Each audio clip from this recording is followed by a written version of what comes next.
The wind clawed at Arkin's reach like some great frozen beast, each gust driving shards of ice against exposed skin.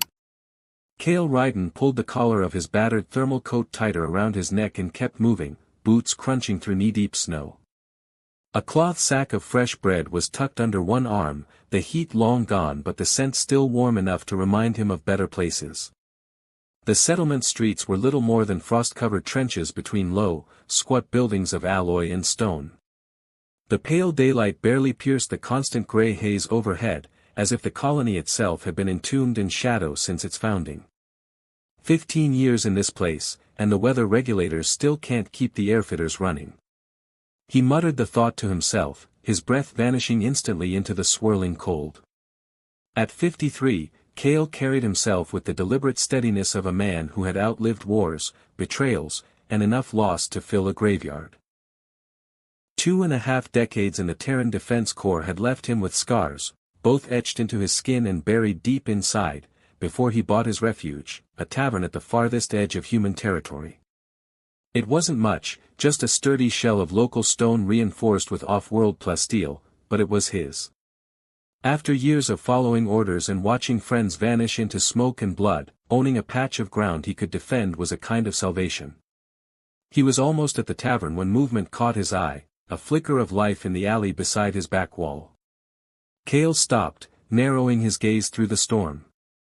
Two small figures huddled together, so still they might have been lumps of snow if not for the faint tremor in their shoulders. "Hey," he called, his voice cutting through the wind with a command edge that once carried over battlefields. "Private property." The shapes shifted, heads turning toward him. Even in the half-light, Kale felt something twist in his chest. They were children, alien, by the look of them.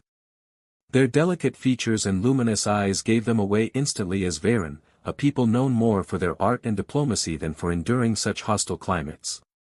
They were twins, no more than 12 standard years old, with identical faces drawn tight from cold and hunger. Pale purple skin shimmered faintly under the snow clinging to their cheeks, and strands of silver-white hair spilled from beneath threadbare hoods. Their coats were far too thin for the brutal winters here. Kale swore under his breath, his gruff exterior cracking just a fraction. One of the girls took a tentative step forward, squaring her narrow shoulders despite her obvious fear. "We're sorry, sir," she said, her voice soft and musical, the lilt of her people's language still coloring her standard. "We'll go." Her sister's hand clung to hers like a lifeline. Kale took in their trembling fingers, the hollow shadows under their eyes. He thought about telling them to find help elsewhere. It wasn't his problem. He had seen too much suffering to carry any more of it on his back. But the memory of a battlefield came to him unbidden, of an alien medic risking their life to drag him out of a kill zone, and the decision was made before he could talk himself out of it. "Inside," he said curtly, jerking his head toward the tavern's back door. "Before you freeze solid." The girls exchanged a silent glance, some wordless twin language passing between them, before the second one spoke. "We have no money." "Did I ask for any?" Kale shot back, pushing open the door. "Move." They obeyed, shuffling in on legs stiff from the cold. The sudden warmth hit them like a wave, bringing a faint flush to their cheeks. Kale dropped the bread on the counter, stoked the stove, and ladled steaming soup into bowls. "Sit," he ordered, pointing to the small table in the corner. They moved in unison, their steps eerily synchronized. He set the bowls before them along with thick slices of bread. "Vegetable only, safe for your kind. Eat." Hunger overcame hesitation quickly. They ate with the careful restraint of those used to stretching meager meals. "What are your names?" Kale asked after a moment. "Saris," said the first. "Lyra," said the second. "Kale Ryden," he replied. "And what are two Varen children doing alone on this rock?" They hesitated.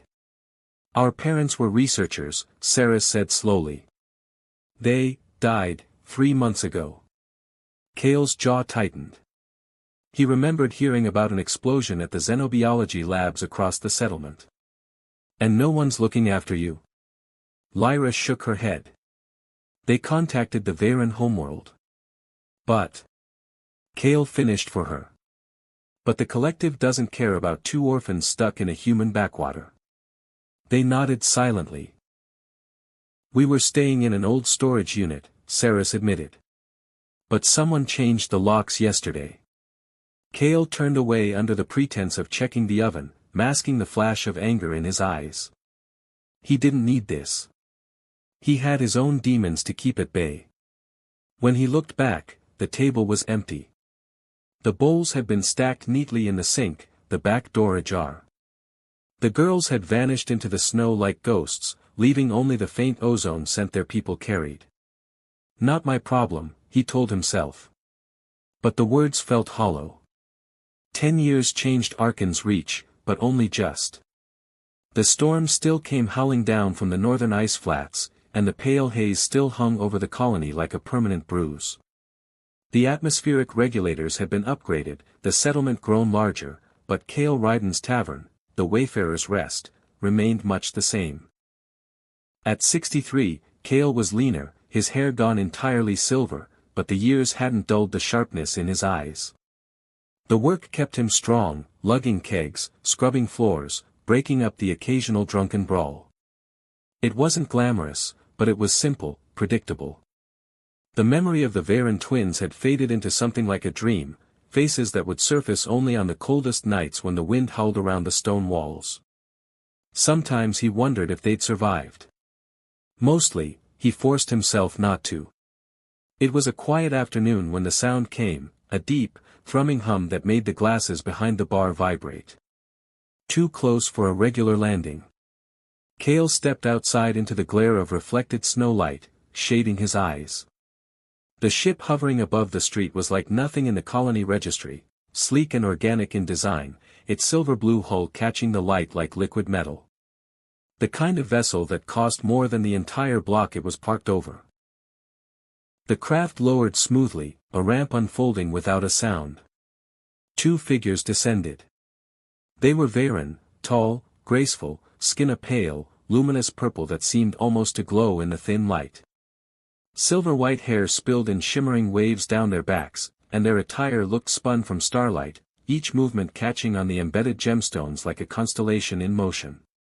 They approached with perfect synchronization, their steps soundless on the snow. Kale found himself tightening his grip on the dishcloth still in his hand, suddenly aware of his worn work clothes. Kale Ryden, one of them asked, her voice carrying the same musical cadence he remembered. That's me, Kale said. If you're looking for a room, I'm afraid the Wayfarer's not quite up to whatever standard you're used to. They exchanged a glance, silent, deliberate. The one who had spoken tilted her head slightly. Do you remember two freezing alien girls whose lives you once saved? The word struck him harder than the wind ever could. Saris. Her smile was small, but unmistakable. And Lyra, the other said, stepping forward. Kale's mouth opened, then closed. What in the hell? He gestured vaguely at the gleaming ship, their glittering clothes, the impossible elegance. How did you? It's a long story, Saris said. One we'd prefer to tell inside, if you don't mind. He gestured toward the tavern without another word. Inside, Kale poured 3 glasses of Turan whiskey, a rare bottle he kept for special occasions. Saris sipped delicately, Lyra took a braver swallow and winced at the burn. Human liquor is unique, Lyra admitted. It's honest, Kale said. Burns, but doesn't pretend otherwise. He set his own glass down. Now, as much as I'm glad to see you both alive and, clearly doing well, I doubt you came all this way for a drink. The twins exchanged another silent look. Then Saris leaned forward, her voice shifting into something more formal. We own the Celestial Tides Resort on Vera Prime. The most exclusive in the collective. Congratulations, Kale said flatly. We want you to manage its hospitality operations, Lyra added. Kale blinked. You're serious? Why? Because the resort sits near a restricted Dravic Empire facility, Saris said, her tone darkening. A place where unsanctioned experiments are taking place. Kale leaned back. And I'm guessing this job is less about guest services and more about infiltration. Correct, Lyra said. We need someone with military experience, someone the Draviks won't expect. Someone human. Why human? Their systems are keyed to detect Varen and Dravik biosigns, Saris explained. Not humans. Kale studied them in silence. This is about your parents, isn't it? Whatever they were working on. The look they gave him confirmed it. They discovered something the Draviks wanted, Lyra said quietly. Neural manipulation technology. They refused to weaponize it. The explosion at the lab was no accident, Saris finished. We've been tracking the project ever since. It's still alive. And we mean to end it. Kale turned toward the frost-streaked window, looking out at their impossible ship. Every reason to refuse lined up neatly in his head, his age, the danger, the fact that it wasn't his fight. But under all that was a familiar, unwelcome pull. When do we leave? He asked. Their smiles answered for them. The starlit Aegis cut through hyperspace like a silver spear, its elegant hull shifting in subtle color as it moved, almost alive. Kale stood at the viewport in the main lounge, arms folded, watching the swirling blues and whites of faster-than-light travel. Behind him, Saris and Lyra had cleared the room's velvet seating to make space for training mats. Again, Kale ordered without looking away from the viewport. The twins moved in fluid precision through the infiltration sequence he drilled into them for 2 days, low, efficient steps, avoiding sight lines, striking quickly and silently. Their grace was undeniable, but Kale spotted the same flaw for the 3rd time. Saris, too regular in your step pattern, he said, finally turning toward them. Mix your timing. Predictability gets people killed. Yes, sir, Saris replied immediately, adjusting mid-movement. Kale allowed the corner of his mouth to twitch upward. For all their finery and wealth, they took his orders like raw recruits, focused, disciplined. That silent twin language between them was still there, but now it had the edge of practiced coordination. You're naturals, he admitted as they finished the drill. Almost makes me wonder if you've been doing more than running a resort. They exchanged a quick, meaningful look. We've had other work, Lyra said, catching her breath. Such as? Kale asked, stepping over to the water carafe. Saris took a glass from him. After we left your tavern, we stowed away on a freighter out of Arkin's reach. We carried our parents' research data with us, hidden in a data crystal made to look like a child's pendant. Smart, Kale said, nodding. We ended up on Meridian Station, Lyra continued. A place where 2 homeless Varen girls could disappear. We survived by stealing, food, clothing, and eventually information. Kale didn't flinch. Survival. One day, we picked the wrong terminal, Saris said with a faint smile. A Vexury information broker named Javix caught us. Instead of turning us in, he recruited us, Lyra added. Taught us how to gather data, how to vanish, how to use our talents without leaving a trace. Kale raised a brow. Taught you to be spies. We prefer information specialists, Saris said, lips quirking.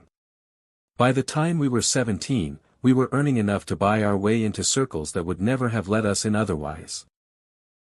And the resort? Kale asked. 3 years ago, Lyra said, we found out the Celestial Tides was failing financially. We bought it for next to nothing, rebuilt it, and made it the most exclusive location in the collective. Kale's eyes narrowed slightly. Coincidentally right next to a Dravik research outpost. Not coincidentally, Saris admitted.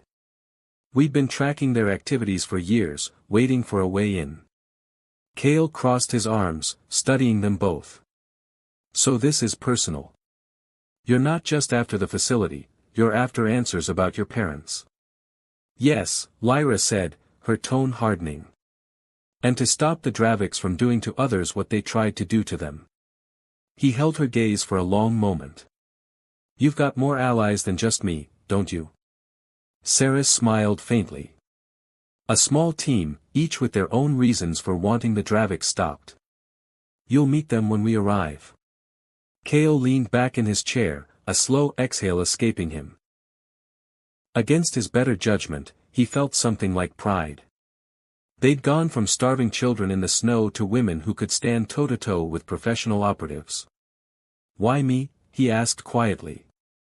There are younger, faster, more up-to-date soldiers out there.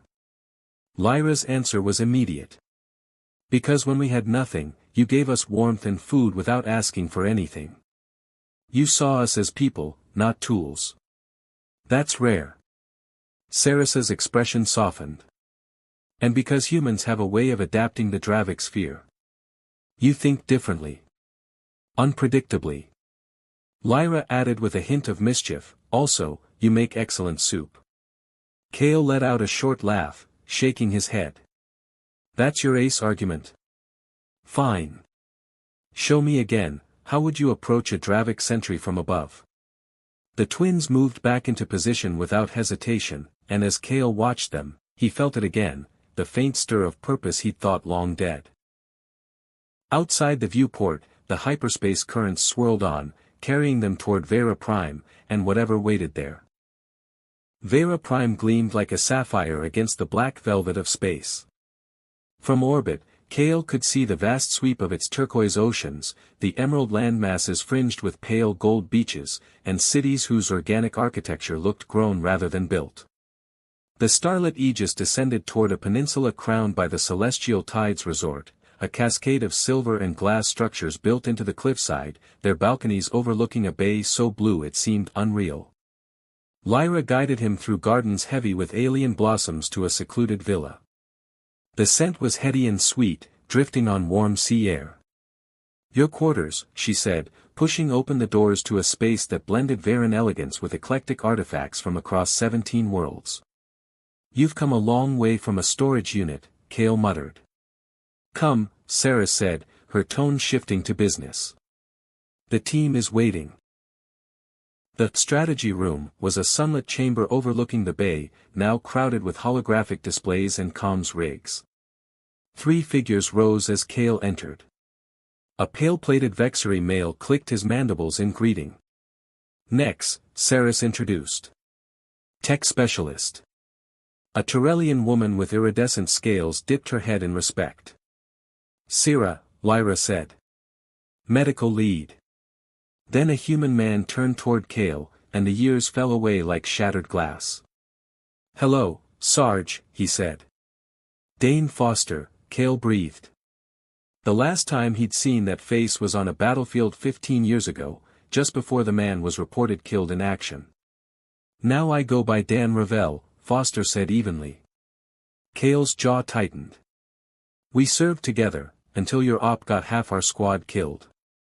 It's not the whole story, Foster replied, but Saris cut in before the room could freeze over completely. Let's focus.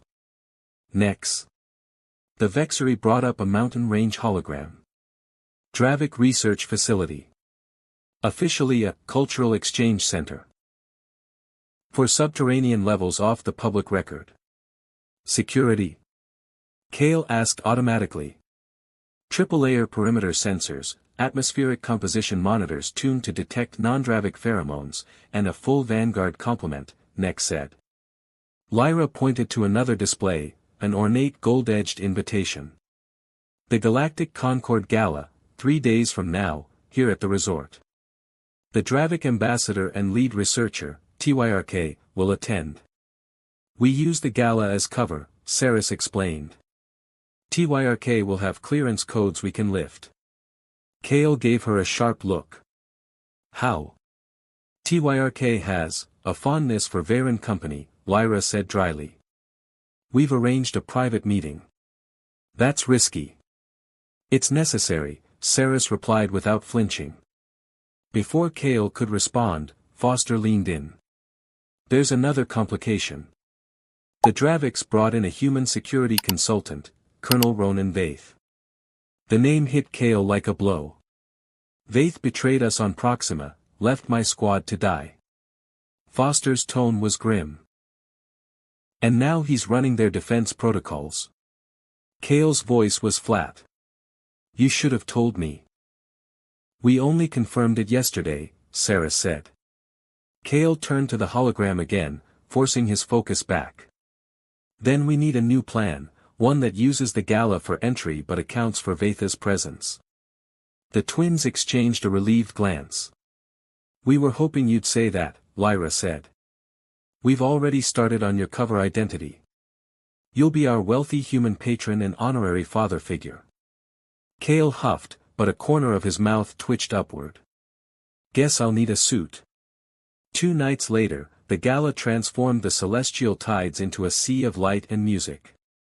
Kale stood beneath a crystalline archway, unrecognizable in a tailored black coat threaded with faint silver patterns, his hair tied back neatly. He scanned the crowd while Foster's voice murmured in his ear. HFYxScifi here. Southeast entrance, flanked by 2 guards. Kale's gaze found the towering Dravik, a deep emerald hide marked with crimson along the head crest. Every movement radiated predatory confidence. I see him, Kale said quietly. Vaith? Not yet, wait. A pause. Kale, the facility's moving the captives tonight. 2 hours, maybe less. Across the room, Saris and Lyra appeared at the head of the grand staircase, dressed in matching gowns that seemed to drink in the light. Every head turned. HFYxScifi's crest flared slightly in interest. The trap was baited. Kale started to move when a familiar voice slid in behind him. Didn't expect to see you here, Sergeant. He turned slowly to find Ronan Vaith, older, scarred, but with the same cold, calculating eyes. Vaith, Kale said evenly. Still selling out your own kind? The older man smiled thinly. Still seeing the galaxy in black and white, I see. The Draviks are the future. I'm securing our place in it. At the cost of children's lives, Kale said. Vaitha's smile didn't waver. Acceptable sacrifices. You were always too sentimental. Kale's earpiece crackled. Lyra's voice was tight, we have the codes. But HFYxScifi says the captives are to be terminated. The project's being shut down. Then the channel went dead. Kale's eyes snapped back to Vaith. What did you do? Nothing yet, Vaith said mildly. But your friends won't leave this planet with what they have. Escort him, he told Foster, who moved in, taking Kale's arm. Kale tensed, until Foster whispered, trust me. Foster's grip was firm but not hostile as he steered Kale toward the service corridors, away from the glitter of the ballroom. Their footsteps echoed in the narrow passage, the muffled sound of music fading behind them. What the hell is going on? Kale demanded under his breath. Vaith isn't just a traitor, Foster said quickly. He's compromised. Dravik neural modification tech, they've used it on him. He's fighting their control, but it's breaking him down. I've been tracking him for years. Kale shot him a look. And you didn't tell me because. Couldn't be sure you weren't compromised too, Foster said grimly. Now we have no time. The twins are already en route to the facility. We have to get there before Vaith locks it down or worse. They reached a waiting transport in the service bay. Nex was already aboard, multi-jointed limbs twitching in agitation, with Syrah crouched over a medkit. The girls? Kale asked as they climbed in. Nex's mandibles clicked. Inside the containment level. Using HFYxScifi's codes to bypass the inner grid. The transport tore through the night toward the jagged mountains. Kale checked his rifle, the old weight grounding him in the chaos. When they reached the facility, the main doors were hanging open. Inside, crimson lights pulsed, alarms wailing. Dravik guards lay sprawled across the floor, stunned, not dead. Kale allowed himself a tight smile. They pushed deeper, following the thrum of the security core. Foster's knowledge of the layout proved exact. Finally, they broke into the containment hall. Saris was there, supporting a thin Varen child barely able to stand. Lyra was at the door controls, ushering out the last captives, 12 in total, 3 of them clearly under 10 years old. "Good to see you," Saris said breathlessly. "We have maybe 15 minutes, Lyra cut in. "Self-destruct is active." "Vaith," Foster muttered. "His fail-safe." "Then we move," Kale ordered, slipping seamlessly back into command. He and Foster took point, next disabling 2 secondary locks while Syrah began triage on the most fragile captives. They made it as far as the main level before the corridor filled with shadows. Vaith stood at the far end, flanked by a half-dozen Dravik elites, his expression unreadable. "I can't let you take them," Vaith said calmly. "The research is gone," Kale cut in. "The twins destroyed it. Nothing left for your masters to weaponize." Vaith's eyes flickered, just for a moment, at the word masters. Foster stepped forward. "You know what they're doing, Ronan. You lived it. Don't let them finish it." The moment stretched. Then Vaith drew his sidearm, only to turn it on the nearest Dravik. The alien fell, and the rest hesitated just long enough for Kale and Foster to move. The firefight was fast and brutal. When it was over, the Draviks lay incapacitated, and Vaith was slumped against the wall, bleeding from a deep side wound. "Get them out," he rasped, waving toward the evac route. "I'll hold them here. Buy you the minutes you need." Kale crouched beside him. "Still giving orders, Colonel?" A ghost of a smile crossed Vaith's face. "Some habits stick." There was nothing left to say. Kale rose, herding the survivors toward the waiting transport. Minutes later, the mountainside erupted in a rolling plume of fire and dust, the facility collapsing inward as if it had never existed. 3 months later, Kale stood on the terrace of the Celestial Tides Resort. The bay below shimmered gold in the setting sun. The place smelled of salt and blossoms, not frost and engine oil. Sarah stepped out beside him, her pale purple skin luminous in the light. "You're quiet," she said. "Just thinking," Kale replied. "This beats Arkan's reach." Lyra joined them, holding a glass of something faintly iridescent. "The rescued are all placed in new homes. The children are responding well to Syrah's treatments." "And the Dravik research?" Kale asked. "Dead," Sarah said firmly. "Without our parents' data, the project's been abandoned." Foster appeared with 3 more glasses. Terran intelligence filed its report. Official stories that an anonymous human operative exposed an illegal program. Makes humanity look like the conscience of the galaxy. Kale smirked. "Imagine that." "We've been talking," Lyra said, glancing at her sister. "The resort needs a security director. Someone with experience. Someone we trust. And someone who makes excellent soup," Saris added with a faint smile. Kale looked between them, the women who'd once been children in the snow, who had pulled him out of retirement and back into something worth fighting for. "You offering me a job?" he asked. "We're offering you a home," Lyra corrected. Kale's eyes softened. "Might have to redecorate my quarters. All this Varen style gives me a headache." The twins laughed, and for a moment, the ocean breeze carried only warmth. A single act of kindness, Kale thought, watching the sun slip toward the horizon, had brought him full circle, not to the past, but to a future he'd never dared to imagine.